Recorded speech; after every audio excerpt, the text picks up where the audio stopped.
In the dense jungle south of Duenas, where maps hesitate to mark, there is an ancient village, isolated from the civilized world. People call it SITIO Duenas, the land of silence and whispers in the dark. There, every night of the full moon, the villagers dare not open their doors. They do not look out, do not call anyone's name, do not let the light shine through the thatched roof. Because they believe something inhuman is wandering among the shadows of the trees. A close-up of a trembling hand placing a wooden amulet on the window, then a zoom-in of Berting, a skinny boy, sitting silently by the light of an oil lamp. Berting, an orphan, lives with his grandmother and his quiet uncle, Tio Badong. He grows up amid rumors of Antingeros, people with ancient magic, and also of shadows called Eli, named the villagers dare not mention, Aswang. But one rainy night, as the sound of tik-tik echoed from the mountains, Berting saw his uncle holding an itak, silently leaving the cottage. No lights, no words, just a shadow disappearing behind the black bamboo. Effect: camera follows Berting walking barefoot, panting, chasing a glimmer of light through the forest. From that moment, Berting's life changed forever. He was no longer a child. He was the Here, the chosen one. And in a world where Aswangs can take on human faces, courage is not enough, blood is needed, and amulets are needed. This is the story of the last man who dared to stand between man and demon. Of a silent warrior who did not choose war, but war chose him. SITIO Duenas is about to wake up. And you, who are watching this video, hold on tight to your amulet. Because tonight, what you are about to hear is not just a story. Deep in the misty mountains of the south, SITIO Duenas is unmarked, has no electricity, no signal. Here, night is the time for silence. The image of a poor village, thatched houses close together, people closing their doors early. Amulets made of tree roots, chicken blood hung all over the windows. An old woman shivered as she sprinkled salt around her house, muttering prayers. They say, if you hear footsteps scratching outside the door and there is no one, don't open it. If someone calls your name in the middle of the night, don't answer. Berting family. Berting, a boy of about 13, was sweeping the yard, his curious eyes looking at the locked chest under his uncle's bed, Tio Badong. Lola Peta, grandmother. Huwag mong pakialaman yan, Berting. Hindi mo pa panahon malaman ang totoo. Berting, mumbling. Bakit tuwing gabi umaalis si Tio Badong? At ano ang laman ng kahong yon? Night comes. Tio Badong carries an oil lamp and an old itak. He quietly leaves the house. Berting watches through the crack of the door. Every night like that, Uncle Badong leaves. No words, no explanations, just the smell of smoke and a heavy bath. Rumor about Antingero.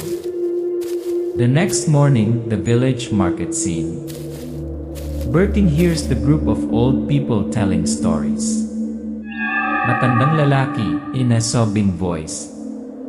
Noong bata pa ako, may isang antingero sa Duenas. Diyan mismo, sa may punong balete. Siya lang ang kinatatakutan ng mga aswang. Pero bigla siyang nawala, at simula noon wala nang dumidisiplina sa dilim. Berting turns away, heart troubled. Antingero. Like Uncle Badong. Silent conversation. Night before bedtime. Berting. Tio. Totoo bang may anting-anting kayo? Tio Badong, whispering. May mga bagay na mas mabuting hindi mo pa malaman. Pero tandaan mo ang dasal, mas makapangyarihan kaysa kahit anong agimat. Lola Peta, interjecting. Kung may anting ka man, ipagdasal mong huwag mo itong kailanganin. The camera zooms in on Tio Badong's eyes. There is a long scar from his temple to his neck. Discovering Miri's secret. One afternoon, Berting rummages around for firewood behind the house, accidentally tripping over hidden stone. Inside is an old photo of a man in a red shirt, holding a flaming amulet. It is his father. Attached was a handwritten note. Sa dugo ko, ipinasa ko sa iyo ang tungkuling ito. Maging tagapagtanggol ka. Bantayan mo ang duenas. Tatay. Berting read in his head. Tagapagtanggol? Ako? Vehicle, meal blood. Night, drizzling rain, Berting stood in the middle of the yard, clutching the old piece of paper. The camera zoomed in slowly on his eyes, red light flashed in his pupils.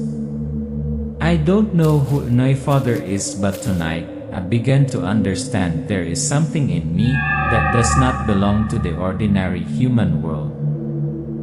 When darkness blends into the blood, only those who dare to step into the darkness can hold on to the light. And Berting stepped in. Berting, clutching his old cloak, walked silently through the thin mist.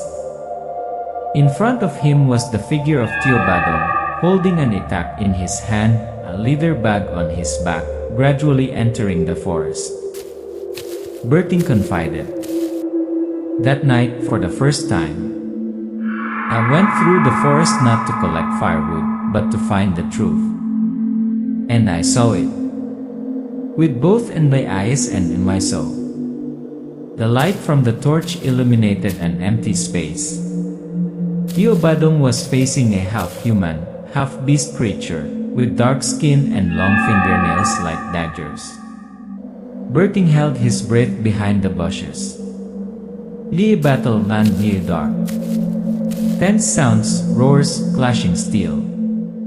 Tio Badong threw yellow powder, anting powder, towards the creature. A ring of fire appeared around it. The attack glowed. Tio Badong shouting. Sa ngalan ng liwanag, umatras ka. The creature howls and then crumbles into dust, leaving a small glowing stone in the ground. Berting steps out, stunned. The light hits his face, his eyes glinting with a faint red. Berting. Tio, kayo po ba talaga yon? Kayo po ba ang antingero? New Warrior's Confession. Silence. Tio Badong places his hand on Berting's shoulder, his eyes sad. Tio Badong. Hindi ako ang pinili, Berting. Napilitan lang ako. Pero ikaw ang may dugo ng unang tagapagtanggol. May isang tao na gustong makilala ka. Sundan mo ako. Apong Masoy appears. They come to a small hut in the middle of the forest, covered with charms, made of bamboo and tree roots. An old man with a long white beard, his eyes half closed, is meditating. When Berting enters, he opens his eyes, his pupils are silvery white. Apong Masoy. Ngayong gabi isang antingero ang muling isinilang. Tio Badong softly. Ito na po siya, Apong Masoy. Apong Masoy. Berting, ang dugo mo'y hindi basta-basta. May mga espiritong matagal nang naghihintay sa iyo. Pero una kailangan mong malagpasan ang pagsubok. Sa gitna ng kagubatan, may kuweba. Sa loob nun wala kang makikitang kaaway, pero lahat ng takot mo babangon. Journey through Tea Forest. The scene changes to Berting's lonely journey into the deep forest. He has to cross broken bridges, attack Eli hallucinations, his parents, shadows, voices calling from deep underground. At times he gets lost, the eye turns dark, the call Berting. Berting echoes in all directions. Apong Masoy's voice echoed in Berting's head. Huwag mong pansinin ang tinig. Gamit lang yan ng mga engkanto para iligaw ka. Ni meeting a eerie forest spirit. Inside the cave, blue light from the cliff, faint smoke spreading. Berting entered and met a forest spirit, Diwata, a female, long-haired, eyes sparkling with stars. Diwata, ikaw ang anak ng dalawang mundo. Ang pinili. Pero hindi lahat ng may kapangyarihan marunong magpatawad. Before receiving the power, let go of hatred. Otherwise you will become another monster. Ye-eme. Berting kneels in the middle of the cave, blue light shining directly on his chest. Voice over Berting, inner voiceover, slow, emotion rising. I don't know if I can change this world, but I know I can't ignore it. If fate has chosen me, then we'll choose to fight, not for power, but for the people I love. Light flares up, he passes out. A small tattoo appears on his arm, a flame wrapped around an itak.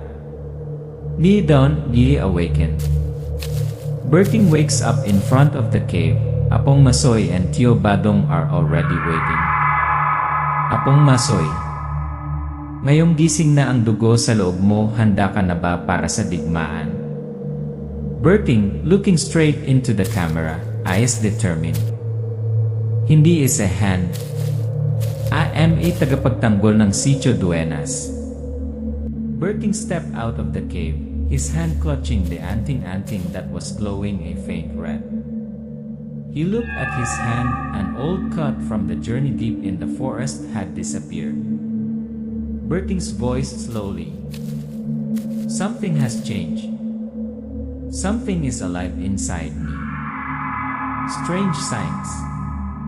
Berting walked through the village fields, saw a buffalo that seemed to be groaning, but only he could hear it. Berting bent down, touched the ground. He felt a pain coming from the ground. A blurry image appeared, dead girl in the forest, ghost huddled on treetop. Berting whispering. I see people don't disappear, they're still here. Ye dream before ye battle.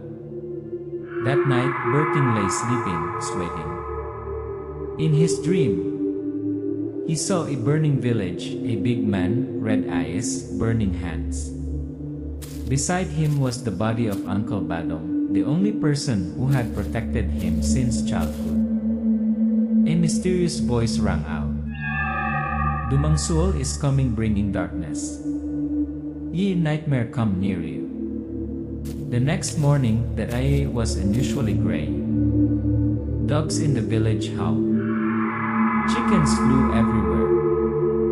The villagers. May nararamdaman akong hindi maganda, parang may darating.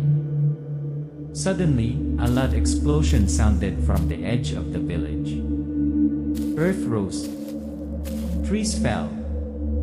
A group of creatures with monstrous appearances stepped out of the forest. Sharp claws, long teeth, human bodies but black scaly skin. Led Yila Dumangsul, taller than a normal person, wearing animal skin armor, blood-red eyes. Ye a bloody attack. The people ran away in panic.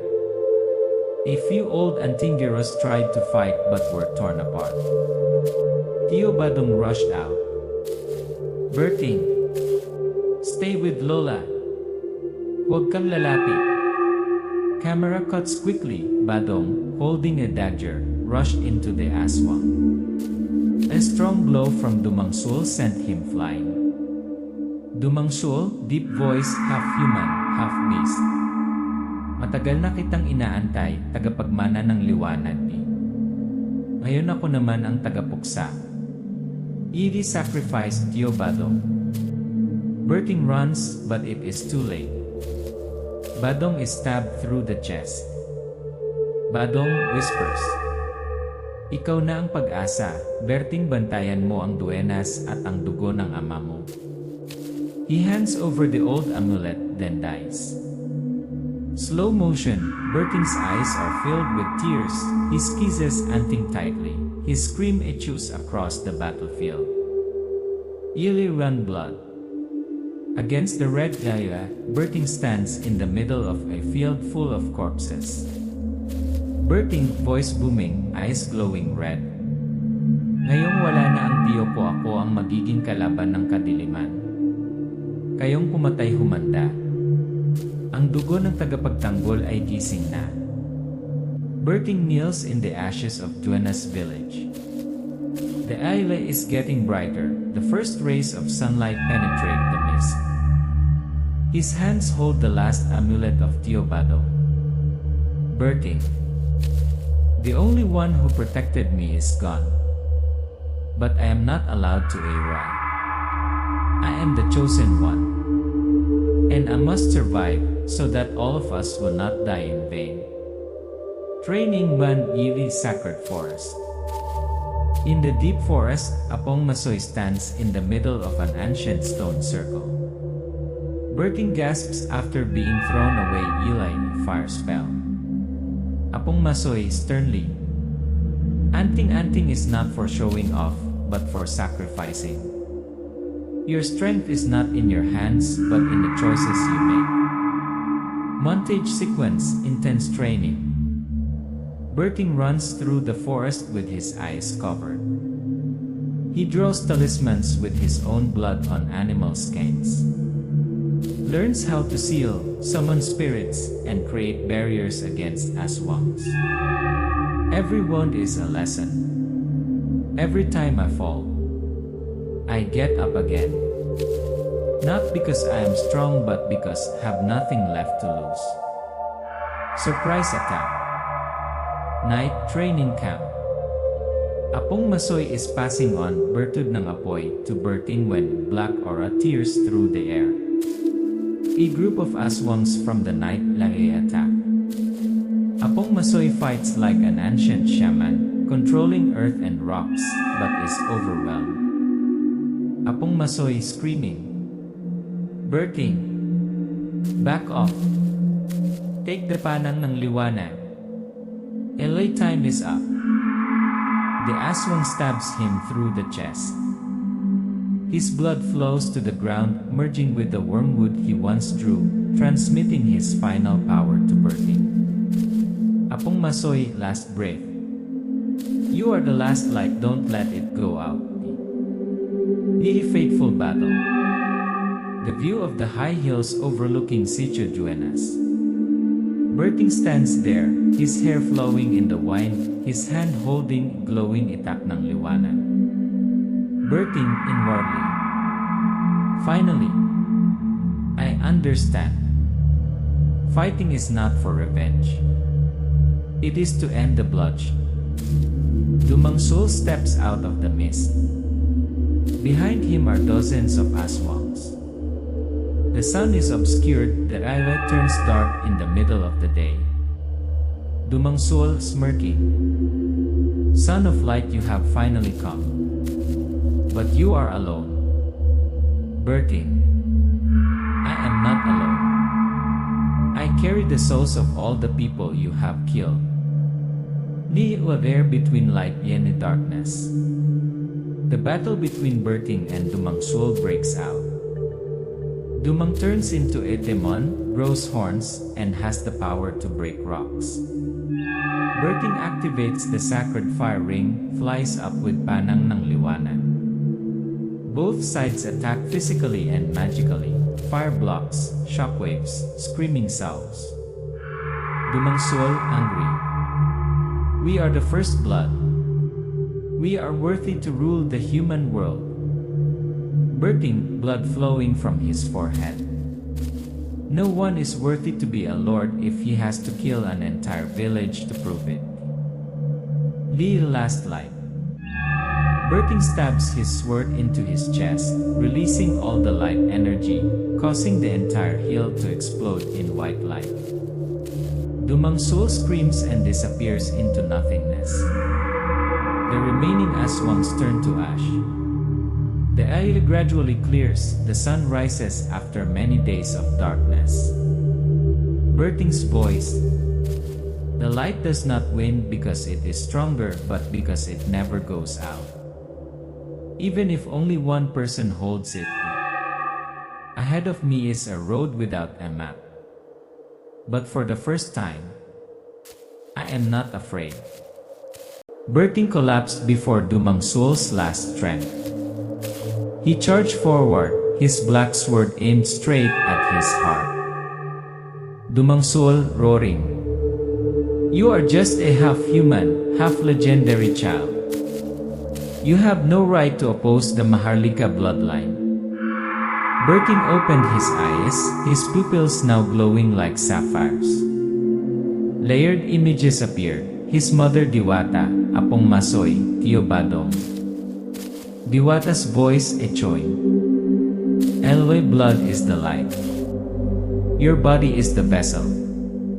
Your will is the key. Berting roars, his whole body glowing, veins visible, like the roots of a divine tree. Sealing melee darkness forever. Berting stabs his hand into the ground, hundreds of ancient characters lally up from the ground, wrapping around Dumangsul. Dumangsul struggles, screaming. Walang sinuman ang maaaring mag-alis sa akin sa mundong ito. Berting, deep voice, bright light behind him like wings. I will not erase you.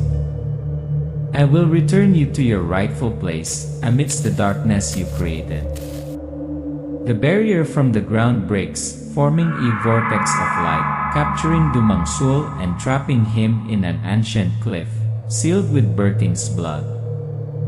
Echus, Dumang's screams fade then fall silent. Buried Jenny farewell.